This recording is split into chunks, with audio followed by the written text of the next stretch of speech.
Buen día, compañeros. Somos el equipo número 4, integrado por Mauricio Espín, Paloma Mastache, Alan Hernández y su servidor Andrés Osorio.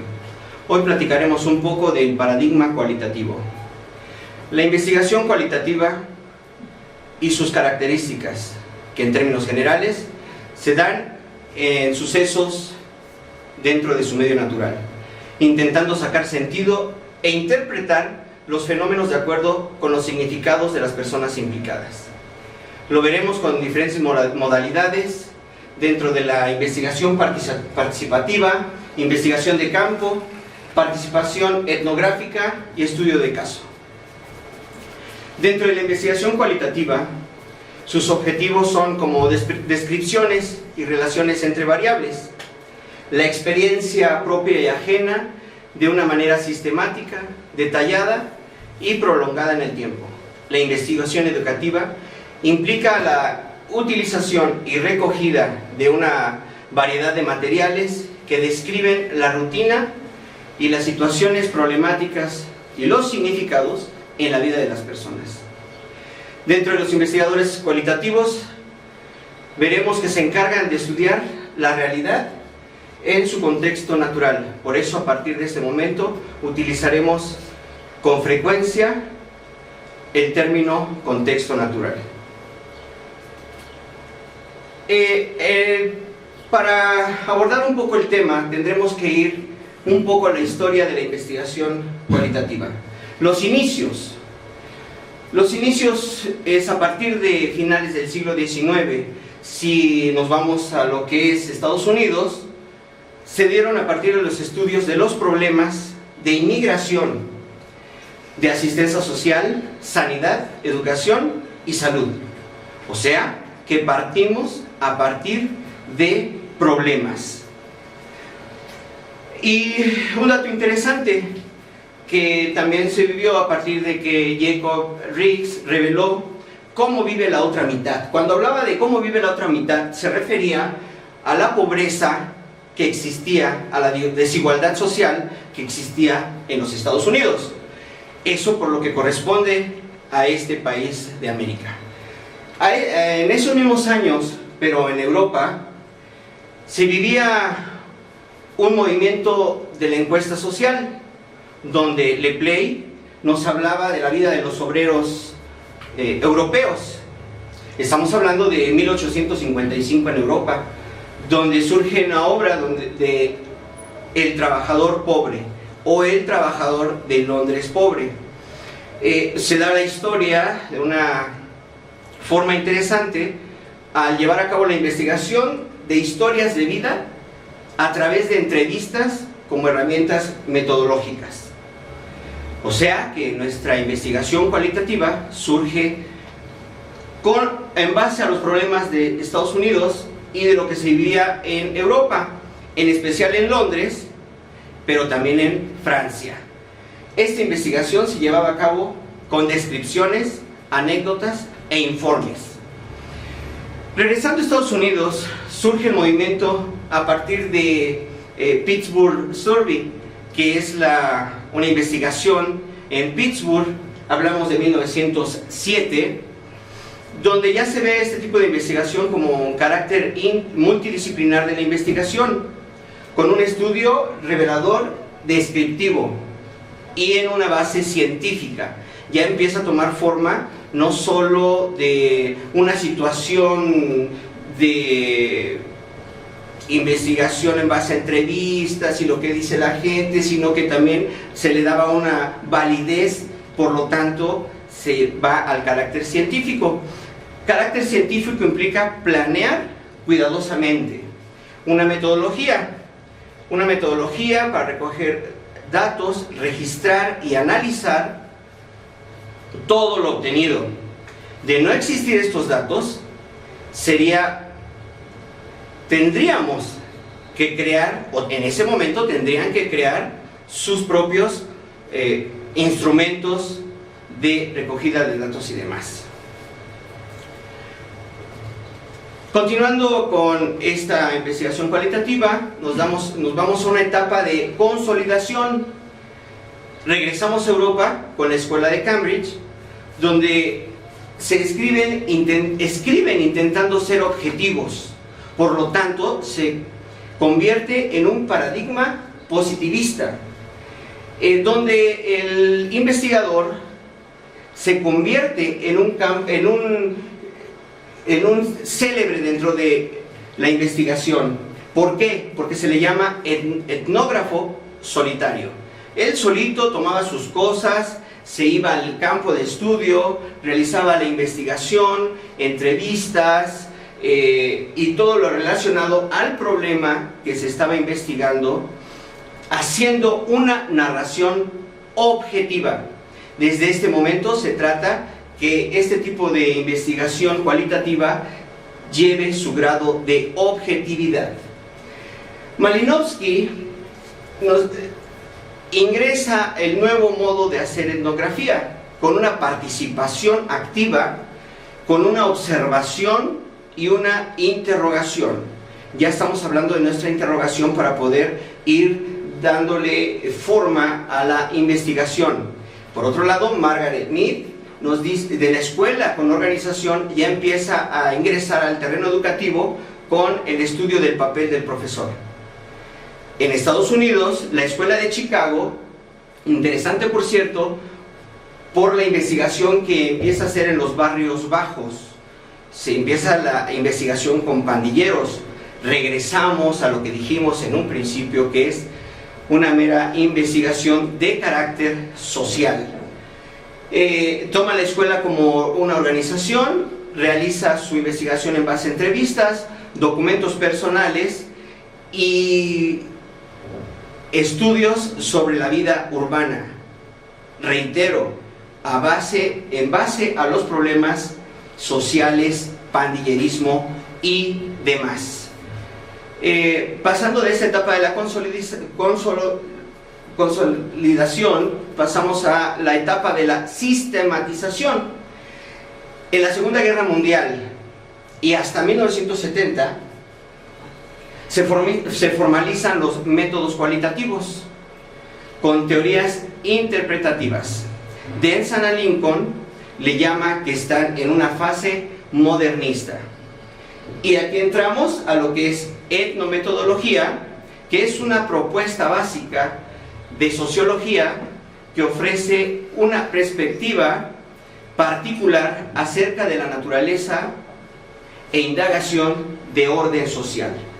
La fenomenología, que es la ciencia filosófica que estudia la relación con los acontecimientos que rodean a un objeto con relación al medio ambiente en el que se desarrollan los hechos e incluye una situación en el fenómeno.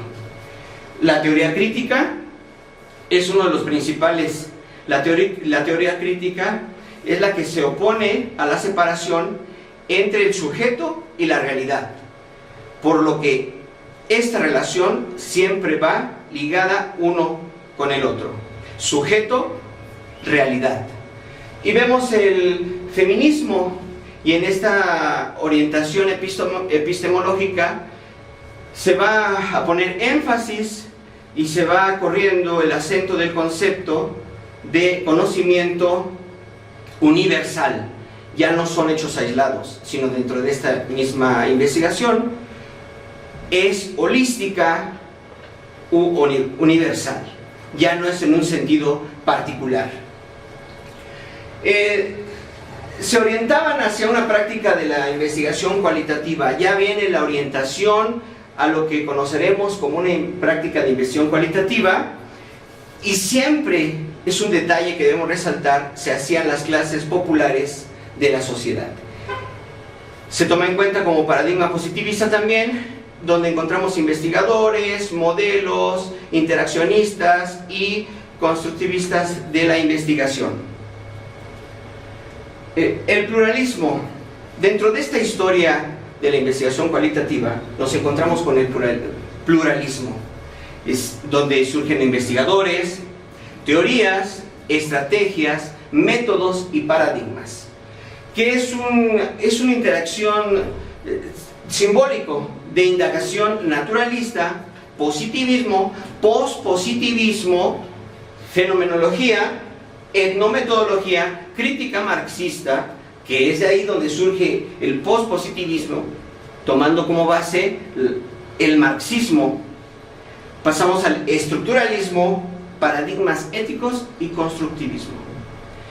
Estas, como estrategias de investigación, nos llevan a una investigación clínica con una etnografía en acción, biográficos, datos biográficos, métodos históricos, casos de estudio y teorías de fundamentación. Estas son las estrategias de investigación. Y una de las situaciones importantes pues es la recogida de la información, ya que se está dando en el campo.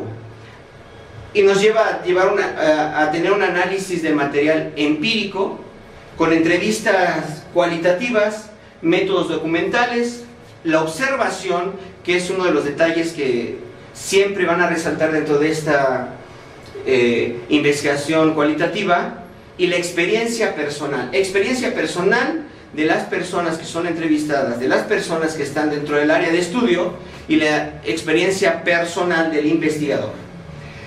Por lo tanto, sigue siendo positivista, en partes conductual y totalizador. Las posiciones siguen siendo naturalistas, pospositivistas y constructivistas. Continuando con esta presentación, nos lleva a conocer la doble crisis que vive este tipo de investigación. Y ya surge en la década de los 80. A partir de textos ya donde se incluye género, clase, raza, se le trata de dar una validez, una fiabilidad y una objetividad. Por eso caemos en el problema de legitimación. Es representación y legitimación, es la doble crisis, porque resultan ser problemáticos, incluidos en un discurso postestructuralismo y postmodernismo, que se categorizan en varios términos, como es la revolución interpretativa lingüística, con una retórica de la vida social. Dentro de esta misma revolución interpretativa lingüística, hablamos de un investigador cualitativo que captura directamente. Aquí no nos vamos solamente a un estudio histórico, bibliográfico, sino seguimos con la captura directa en el campo. Y claro que surgen problemas y es serio repensar en cómo llegar a la validez, generalizabilidad y fiabilidad. Y una interrogante surge: ¿cómo evaluar los estudios cualitativos? El momento actual. Bueno, el momento actual, a partir de 1994, con los estudios de Lincoln y Danzan, ellos llaman a este momento el quinto momento de la investigación cualitativa. Y empieza a darse la formalidad de ser interdisciplinar. ¿Por qué interdisciplinar? Porque atraviesa varias disciplinas: transdisciplinar y contradisciplinar. Cuando hablamos de contradisciplinar es porque interpreta, argumenta y escribe, y atraviesa las humanidades, ciencias sociales y físicas. Por eso contradisciplinar. Recordemos, atraviesa las humanidades, las ciencias sociales y físicas. Entramos en el paradigma naturalista, o mejor dicho, continuamos con el paradigma naturalista y de una comprensión interpretativa. Y el investigador debe mostrar sensibilidad interpretativa, postmoderna, feminista y crítica, ante todo crítica.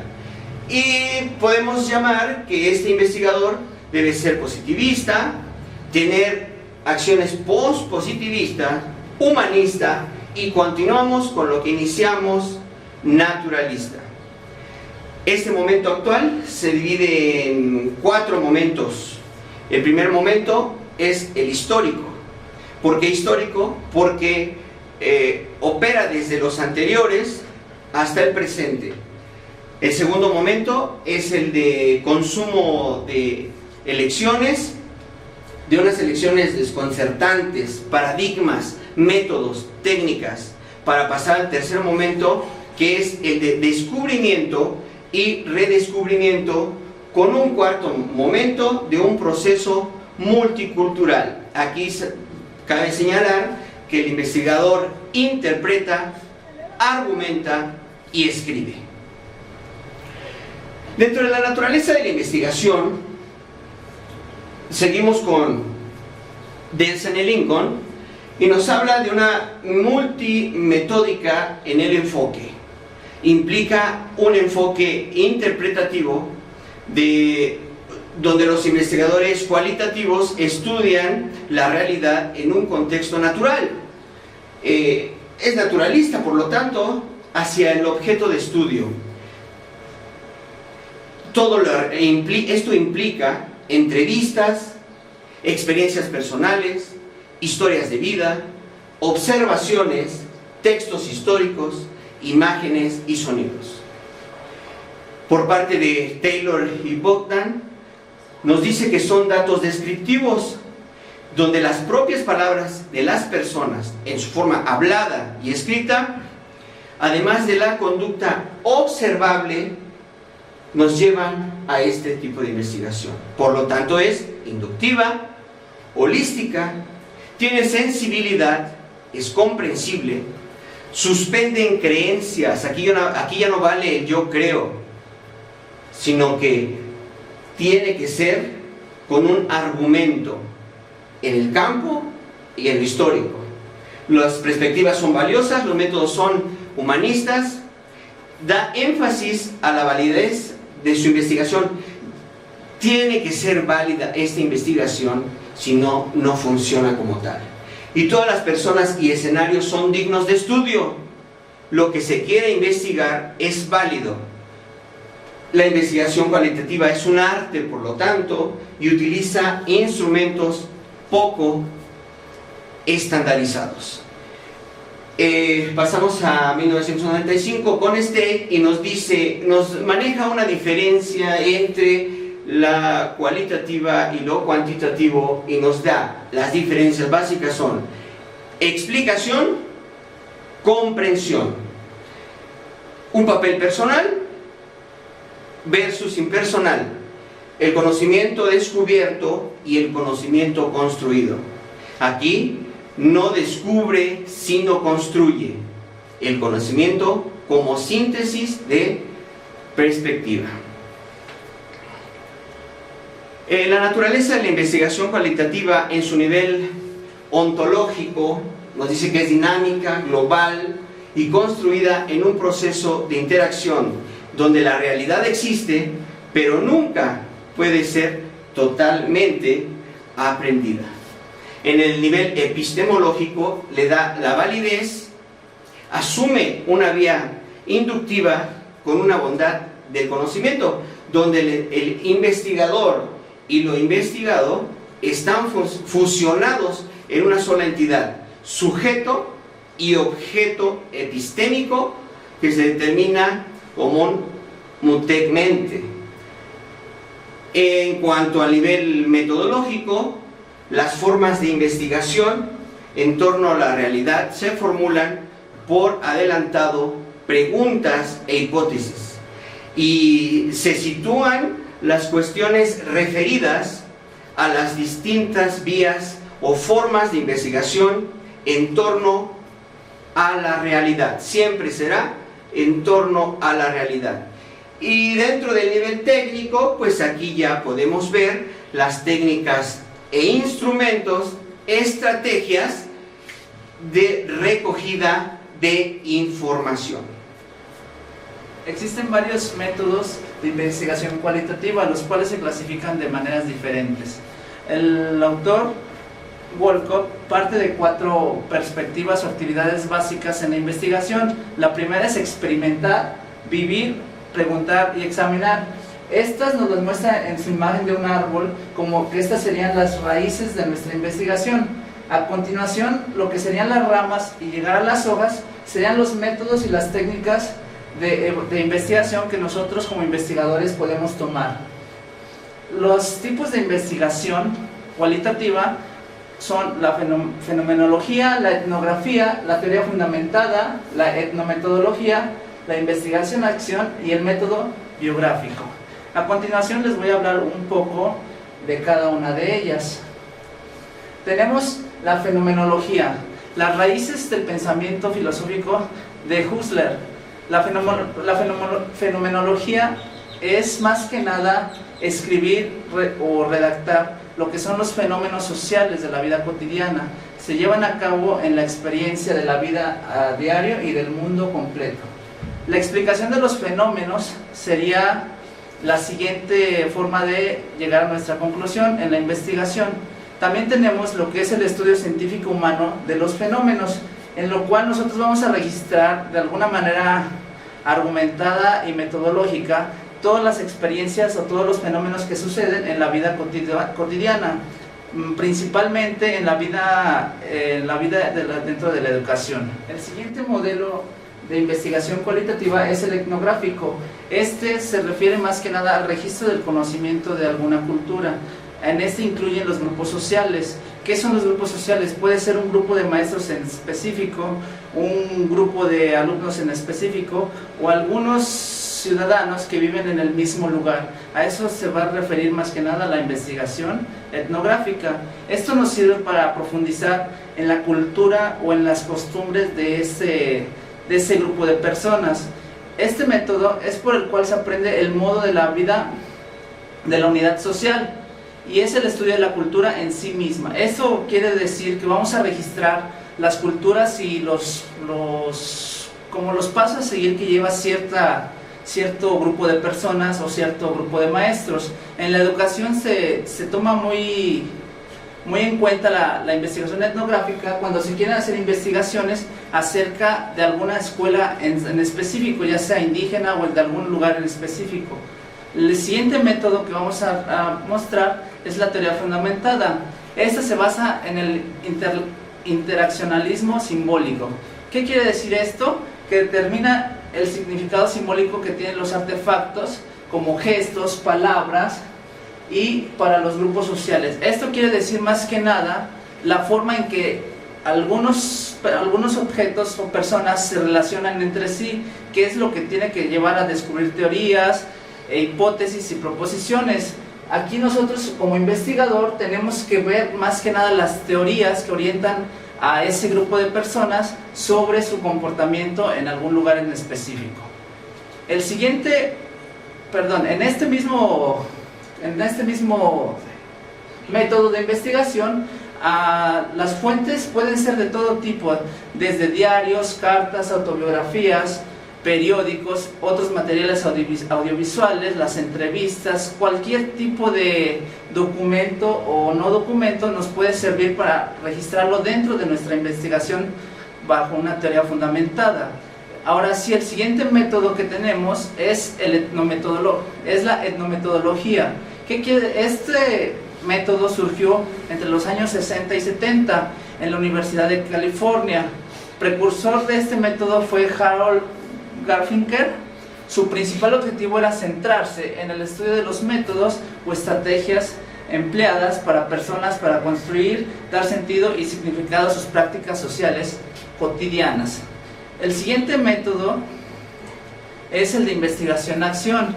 El precursor de este método fue el investigador Lewin, quien señaló 4 fases en este método. El primero, que era planificar, actuar, observar y reflexionar. En este método de investigación tiene como objetivo principal el cambiar el medio social. No solamente se quedaba en investigación y en registrar todo lo investigado, sino que tenías que hacer una planeación, como bien lo dicen las 4 fases, para poder cambiar la realidad social o algún contexto de esa investigación. En ese se necesitaba la aplicación grupal. ¿Qué quiere decir con esto? Que no solamente el investigador iba a poder llegar a implementar sus formas de tratar de cambiar la vivencia cotidiana, sino que tenía que agrupar e inclusionar a todos los demás que formaran parte de su investigación. ¿De qué manera? A lo mejor con una entrevista, tomando los puntos de vista, para que el investigador pueda pensar más o menos de la forma en que ellos viven. Los tipos de investigación-acción han ido evolucionando. Ahora tenemos la investigación-acción del profesor, la investigación-acción participativa y la investigación-acción cooperativa. La investigación-acción es una forma de búsqueda reflexiva llevada a cabo por participantes en situaciones sociales. Era encontrar un problema o algo que no estaba funcionando de manera correcta, hacer una planeación. Para poder cambiarlo teníamos que actuar de manera conjunta con todos los integrantes del entorno social, observar y reflexionar y obtener unas conclusiones de qué se había logrado con esta intervención. Siguiendo con la investigación cualitativa, les hablaremos sobre lo que son las técnicas de investigación cualitativa. El investigador cualitativo está muy de acuerdo con la famosa afirmación que mencionaba Protágoras, en la cual menciona que el hombre es la medida de todas las cosas. En esta hace referencia a lo que el hombre crea, evalúa y arregla los mismos instrumentos que utiliza y debe de juzgar un buen o el mal funcionamiento de su credibilidad de datos. Es decir, que en base a lo que él estudia, él no solamente debe de realizar lo que es la aplicación, sino también debe de ver lo que es el buen funcionamiento, sea bueno o sea malo. Dentro de la observación del participante, nos menciona que es la técnica clásica primaria y más usada por los investigadores cualitativos para adquirir información. Esta técnica nos tiene que emitir cierta cantidad de información. Es la técnica más utilizada y la que arroja la mayor cantidad de información respondiendo a 6 preguntas claves para poder conformar todo lo que son nuestra información de nuestro tema de investigación. Las preguntas que va a referir son específicamente quién, qué, dónde, cuándo, cómo y por qué. Dentro de las técnicas tenemos también lo que es la entrevista semiestructurada. La entrevista semiestructurada es nada más y nada menos que es un instrumento técnico, el cual nos sirve para obtener descripciones del mundo vivido y lograr interpretaciones fidedignas del significado que tienen los fenómenos descritos, es decir, a través de un diálogo con las personas. La entrevista semiestructurada es la que se va a provocar a través de la investigación y en la cual va a tener un contacto directo con lo que son las personas, el núcleo de la sociedad, el cual nos va a emitir toda la información más pertinente y de la cual nosotros vamos a ir seleccionando posteriormente. Las etapas de la estructuración, su finalidad es describir las etapas y procesos que permitirán la emergencia de la posible estructuración implícitas en el material recopilado, como cuáles, el material que nosotros vamos a utilizar o podemos llegar a utilizar dentro de esas etapas para poder estructurar toda la información son a través de las entrevistas, las observaciones de campo, grabaciones, filmaciones, entre más otras técnicas que nosotros podamos utilizar, y a través de ellas vamos a elegir y a recopilar todo este tipo de información. Para ello tenemos lo que es un proceso. El proceso implica lo que es la categorización, la estructuración, la constatación y la teorización. Vamos a ver en qué consiste cada una de estas etapas del proceso. La primera fase o etapa del proceso viene siendo la categorización. ¿A qué se refiere esta etapa? Esta etapa es la clasificación de la información. Tiene 6 pasos explícitamente. El primer paso es transcribir la información. El segundo paso, dividir los contenidos de unidades temáticas. Tercer paso, codificar. 4. Asignar las subcategorías de esa misma información. El quinto paso, la codificación axial, que quiere decir agrupar en categorías más amplias, es decir, la información que nosotros ya asignamos la vamos a volver a asignar pero en subcategorías, esto que nos permita tener un amplio conocimiento sobre la información. El sexto paso, se agrupan los contenidos de acuerdo con su naturaleza, y el séptimo y último paso de la categorización viene siendo el despliegue de los mismos por medio de una matriz. La siguiente etapa vendría siendo la estructuración. ¿Qué es la estructuración? La estructuración simple y sencillamente es el corazón de la actividad investigativa. que quiere decir que como se produce la estructura o síntesis teórica de todo trabajo y que también se va a evaluar. Es decir, nosotros tenemos que tener como producto algo que también se pueda evaluar, no solo que nos emita una información, sino que esa información también la podamos evaluar.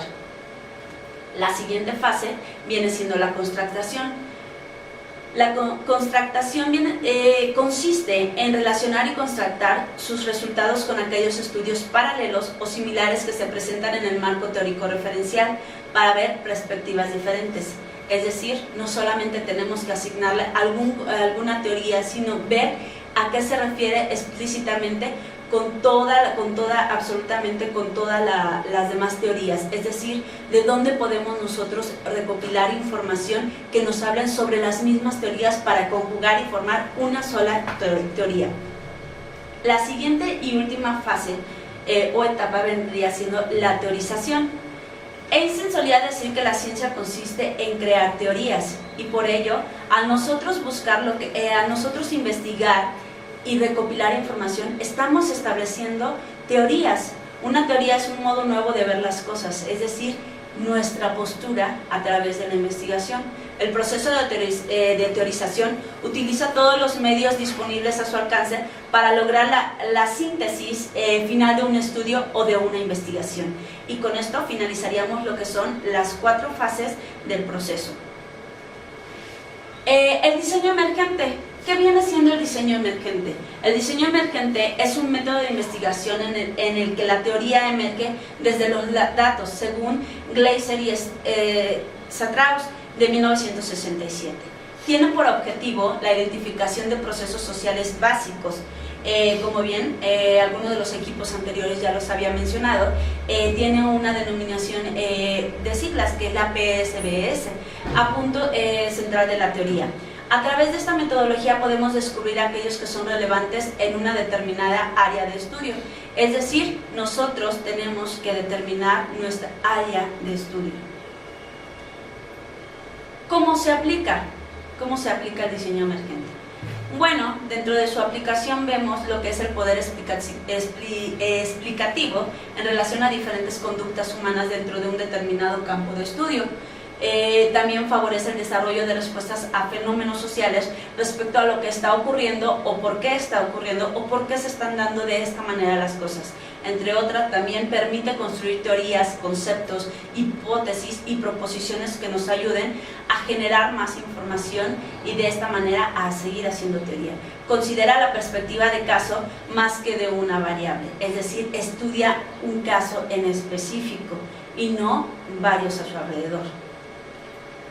El diseño emergente tiene lo que son las estrategias principales para desarrollar y son 2. Número 1, el método comparativo y constante, y la B, que es el muestreo teórico. Dentro de lo que es el método comparativo y constante tenemos, como ya lo había mencionado antes, tenemos que tener información, recabar información que nos ayude de cierta manera a hacer una comparación. Y el muestreo teórico viene siendo lo que es explícitamente que nosotros tenemos que determinar de nuestras muestras, de nuestra información que nos van abordando y posteriormente establecer nuestra teoría, es decir, lo que nosotros es nuestra base para que nosotros podamos explicar y para que nosotros podamos establecer nuestro punto de vista, vendría siendo nuestro punto de partida. Y esta teoría está fundamentada en que es deductiva e inductiva. Es decir, que a través de la aplicación de esta teoría nos podría ayudar a que nosotros no solamente establezcamos hipótesis, sino que también deduzcamos qué es lo que va a pasar, si aplicamos esto, qué es lo que va a pasar. Normalmente esta teoría se aplica en algunas empresas y esto provoca que nosotros veamos los resultados de la viabilidad, posiblemente de la viabilidad de una empresa, si es o no viable y qué resultados nos puede arrojar, si se puede establecer o no se puede establecer. Y tenemos los componentes básicos. Los componentes básicos vendrían siendo 2, tiene una perspectiva horizontal, que quiere decir que muestra los elementos básicos del modelo y describe el modelo a partir de los elementos claves asociados en acciones o tareas de la teoría. Esos son sus 2 componentes básicos. Ahora pasamos a lo que son los tipos de códigos conceptuales.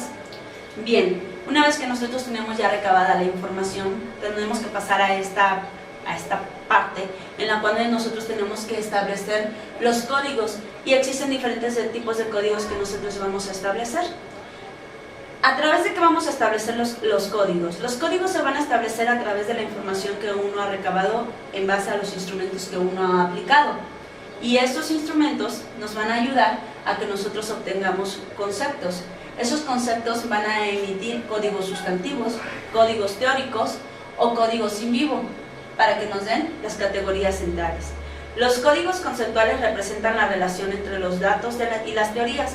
Un código proporciona al individuo una visión abstracta y condensada que recoge sucesos aparentemente dispares.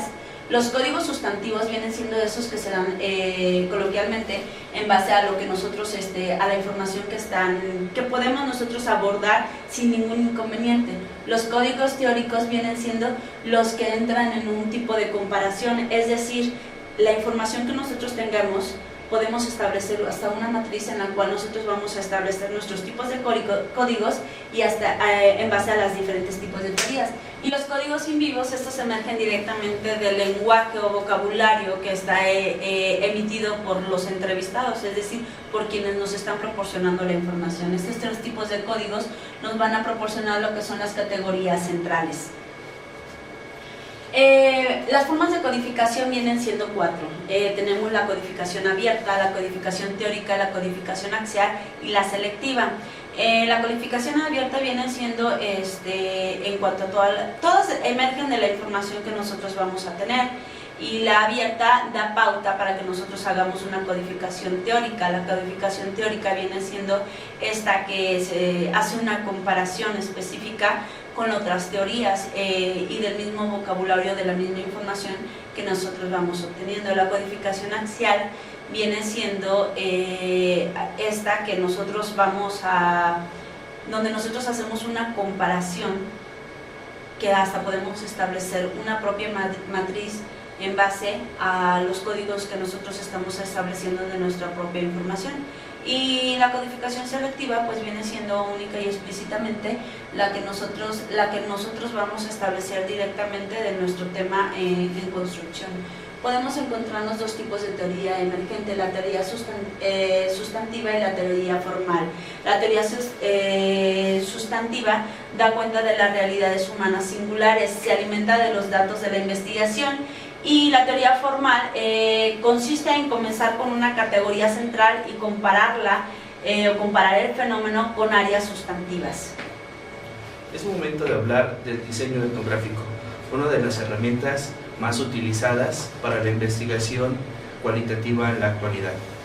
Etnografía proviene de grafe, que significa descripción, y etnos, grupo de personas que viven juntas. Quiere decir, descripción de un grupo de personas que viven juntas.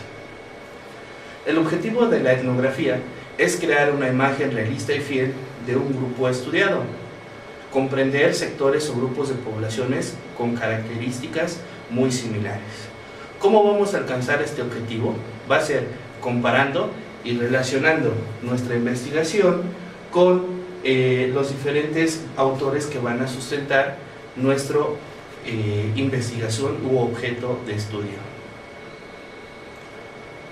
La intención de esta herramienta de investigación es meramente naturalista. Quiere decir que va a comprender las realidades actuales, las entidades sociales y las percepciones que se tienen de la misma. ¿Qué es? Es un proceso dirigido hacia el descubrimiento de historias y relatos importantes, contados por personas reales, eventos reales, en forma real y natural. Quiere decir que nosotros, a través de este método de investigación, vamos a documentar precisamente esos descubrimientos de los fenómenos sociales de los cuales vamos a investigar. Uno de los actores principales es el etnógrafo. El etnógrafo debe de tener ciertas características que van a ser indispensables en esta investigación. ¿Cuáles son esas características? Debe de ser hábil, debe de ser una persona neutral, debe de ser muy observador para poder ir pasando al siguiente punto, que es el descriptivo. A través de la observación tiene que irse dando cuenta de todos esos fenómenos sociales en donde va a estar insertado para poder descriptivo. Y por último, la última característica, que no es menos importante, es hacerse parte del medio del estudio. Debe de integrarse a la población o al contexto donde va a investigar. ¿Cuáles son los pasos? Los pasos para poder utilizar este modelo de investigación es la identificación del fenómeno estudiado. Es identificar los informantes y los participantes. Quiere decir a qué contexto me voy a insertar para poder hacer partícipe a esas personas y poder hacer mi objetivo más claro y particular. Posteriormente debe de haber una selección del diseño de investigación. ¿Qué método voy a utilizar para poder tener buenos resultados de acuerdo a mis propósitos? Posteriormente debo de generar hipótesis o interrogantes etnográficas. Quiere decir que este proceso debe de ser continuo. Posteriormente voy a pasar a la recolección de la información, que puede ser de diferentes uso de instrumentos como la entrevista, y finalmente voy a terminar con la triangulación de la información. Para poder elaborar las conclusiones debo de seguir también ciertos pasos, que estos me van a permitir la organización de un informe final. Según Goetz y Lecomte, nos proponen una serie de pasos que debemos de seguir para poder elaborar mis conclusiones. El primer paso sería foco o fin de estudio, que es el objetivo principal de mi investigación. Debe ser muy específico. ¿Qué estoy investigando? Posteriormente viene el modelo o diseño de investigación y la razón de su selección. ¿Por qué? ¿Por qué es importante? Posteriormente viene la participación de estudio, el escenario y el contexto de un grupo particular donde se está llevando o donde identifiqué este fenómeno. Pasamos a la experiencia y sus roles, que este va a ser un paso muy importantísimo del etnógrafo. La estrategia para recabar la información puede ser a través de diferentes instrumentos, y viene una técnica empleada para analizar esta información, así como los descubrimientos del estudio, la interpretación y la aplicación.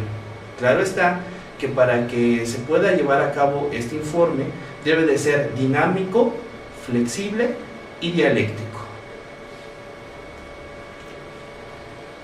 Otro de los métodos de investigación es la investigación-acción. Este método de investigación parte de la naturaleza del objeto o fenómeno. Es principalmente un postulado aristotélico de pretensión epistémica. Este proyecto tiene un diseño general del cual vamos a partir para poder llevarlo a su aplicación. Esta estructura nos hace referencia a 7 puntos importantes, que son: el primero, acercarse e insertarse en el objeto de estudio o problemática, para después identificar cuál es el problema, analizar cuál es el problema y realizar mi formulación de hipótesis. Posteriormente voy a pasar a la recolección de información necesaria para poder investigar y categorizar la información para que finalmente termine en una estructuración de esas categorías. Para esta investigación-acción, estos autores nos proponen el siguiente modelo, que me va a permitir a mí tener una mayor organización en mi investigación. Voy a partir por acercarme e insertarme al objeto de estudio o problemática. Posteriormente voy a identificar el problema. Voy a analizar el problema. Después tenemos que hacer una formulación de lo que son las hipótesis, así como una recolección de información necesaria, para posteriormente categorizar y darle una estructuración a esas categorías, para terminar con un diseño y ejecución de un plan de acción. Quiere decir, investigo cuál es la problemática y cómo la puedo trabajar. Posteriormente voy a terminar con una evaluación de la acción ejecutada, donde va a ser un ciclo. En el punto número 10, como aquí lo estamos abordando, viene una repetición de ciclo en espiral de las etapas de la 2 hasta la 9, que me va a permitir darle un mayor enfoque y dimensión a mi objeto de estudio. ¿Cómo voy a presentar mi informe en la investigación-acción? Debe de ser por medio de la descripción o narración del trabajo, de cómo fue realizado. Quiere decir que voy a hablar de las etapas de investigación que como investigador voy a utilizar. Posteriormente tendremos que abordar los acontecimientos que nos llamaron la atención. Estos sobre todo los vamos a hacer a través de lo que fue la observación y donde vamos a ir registrando todos los fenómenos que nosotros pudimos capturar a través de la observación. Posteriormente, algo muy importante viene cuáles son los autores consultados, que le van a dar un mayor respaldo a mi investigación, así como las dificultades, las decisiones, argumentos y soluciones, hasta las conclusiones. Vamos a recordar que esta investigación-acción es un ciclo, en donde el investigador puede estar replanteando su objeto de estudio, que esto me va a permitir llegar a formar un estatus científico que le va a dar credibilidad y que le va a dar un buen planteamiento a mi investigación. Posteriormente vamos a pasar a terminar con la validez y la confiabilidad. En una realidad, el observador debe de apreciar la realidad y no otra. Quiere decir que va a ser solamente cuestiones reales. No nos vamos a inventar resultados ni fenómenos. Tiene que ser con lo que está viviendo el investigador dentro del contexto estudiado. Posteriormente, el investigador va a reflejar sus resultados, que deben de ser claros y representativos de la realidad propia de la investigación. Ese proceso de investigación-acción nos muestra el siguiente esquema según García Lamas, donde principalmente lo vamos a proyectar en una realidad educativa, partiendo en un primer momento. Después viene una planificación y un diseño, que es donde nosotros vamos a identificar al grupo donde vamos a trabajar, definir nuestro problema y formular objetivos. Posteriormente vamos a pasar a la metodología del trabajo, cuáles son las variables implicadas, las técnicas e instrumentos y los procedimientos de recogida. Posteriormente pasamos al análisis de interpretación, que viene el análisis de los datos y la interpretación e interrogación que fueron planteados en la exploración inicial. Y por último vamos a pasar a un informe y plan de acción, que quiere decir que vamos a redactar el informe y le vamos a dar ese plan de acción para que como investigador nos permita fundamentar y darle una credibilidad a nuestra investigación realizada.